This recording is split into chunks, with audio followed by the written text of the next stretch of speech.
Imagine arriving in a bustling modern city, Port Blair, the capital of the Andaman and Nicobar Islands, a union territory of India. This city, home to over 140,000 people, is connected to the globalized world with direct flights to major Indian cities. It's a hub of activity and a major naval base. But just 50 kilometers to the west lies a different reality, a world untouched by time, North Sentinel Island.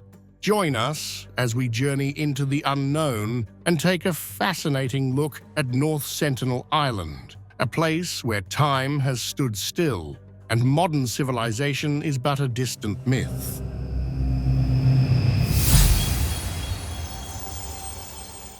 The isolated world of North Sentinel Island. North Sentinel Island is a roughly Manhattan-sized landmass surrounded by coral reefs and dense jungle. This island is home to the Sentinelese, a small hunter-gatherer tribe that has lived in isolation for tens of thousands of years. To them, the modern world is an unfathomable concept. Their universe is still locked in the Stone Age. They know nothing beyond their island and have no comprehension of advanced technology. The year might as well be 20,000 B.C.E. for them. The religion, traditions, and culture of the Sentinelese are largely a mystery to the outside world. Due to their isolation and hostility towards outsiders, no comprehensive studies or observations have been made.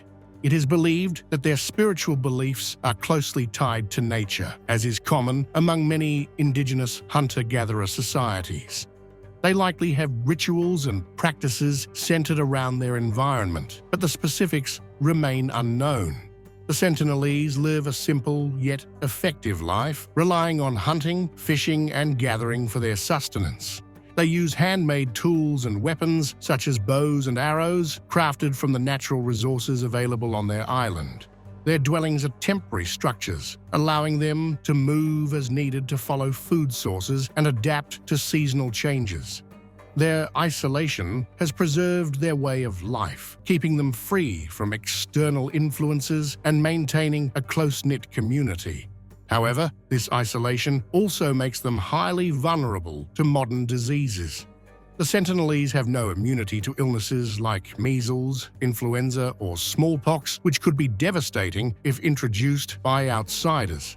Historical instances of contact between isolated tribes and the outside world have often led to catastrophic population declines due to disease. For this reason, the Indian government strictly enforces a no-contact policy, patrolling a 3 nautical mile exclusion zone around the island to prevent any potential contamination and to protect the Sentinelese from such dangers.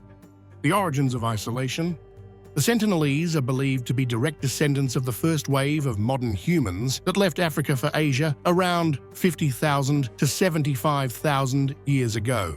They likely arrived on the Andaman Islands around 26,000 years ago during the last glacial maximum when sea levels were lower and a land bridge connected the islands to modern-day Myanmar. As sea levels rose, the Andaman Islands became isolated, trapping these Paleolithic hunter-gatherers and shielding them from the outside world. The first known contacts. In 1789, the British arrived on the Andaman Islands to establish a penal colony in Port Blair. The indigenous population of the islands, including the Sentinelese, had no resistance to the diseases brought by the British, such as measles, influenza, and smallpox. These diseases, along with the introduction of substances like alcohol and opium, decimated the indigenous population. The Sentinelese, however, remained isolated on their small island, untouched by these initial waves of contact. Hostile encounters and failed attempts. The first recorded contact with the Sentinelese was in 1867, when a British merchant ship wrecked on their shores. The survivors reported being attacked by the islanders with arrows.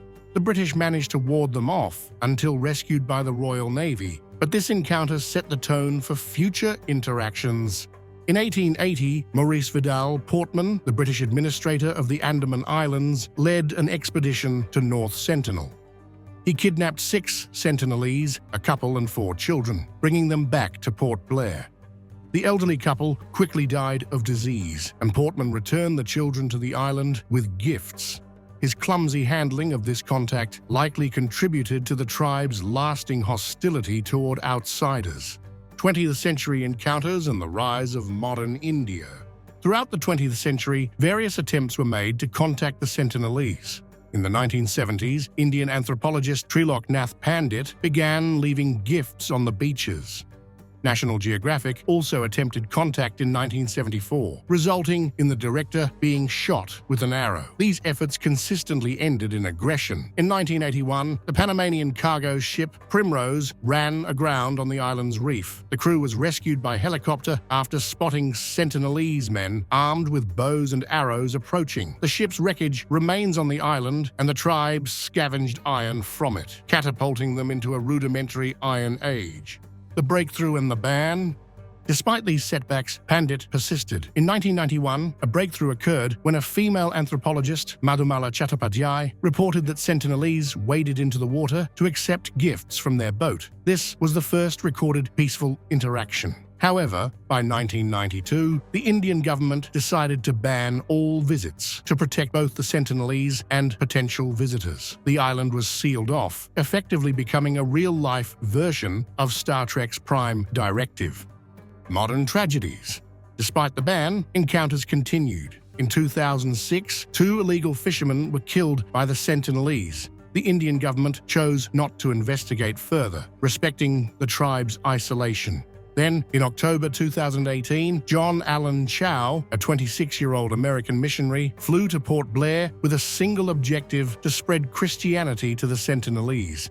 After spending 11 days in isolation to purge his body of any infectious diseases, Chow bribed local fishermen to take him to North Sentinel Island, a place forbidden to all. John Chow's tragic story unfolded over several days. On his first attempt to reach the island, Chow paddled a kayak from the fisherman's boat to the shore. Upon landing, he attempted to communicate with the Sentinelese, shouting, "My name is John. I love you, and Jesus loves you." However, the Sentinelese responded with hostility, firing arrows at him. One arrow pierced his Bible, and he retreated to the fisherman's boat. Despite the clear danger, Chow made multiple attempts to land on the island over the next few days. On November 16, 2018, he told the fishermen to leave and return later. When they came back the following day, they saw the Sentinelese dragging Chow's body along the beach. His body was left on the island, and recovery attempts were abandoned to avoid further conflict with the Sentinelese. Respecting isolation. The story of North Sentinel Island is a testament to the resilience and isolation of the Sentinelese. Their desire to remain untouched by the modern world is clear, and it is a reminder of the diversity of human experiences. While curiosity about their way of life is natural, it's crucial to respect their wish for isolation. As you fly over the Andaman Islands, you might catch a glimpse of North Sentinel Island from your airplane window. It's a fleeting view into another world, a world that remains untouched and uncontacted, a world that wants to stay hidden. Subscribe to Truth Revealed to stay intrigued and informed.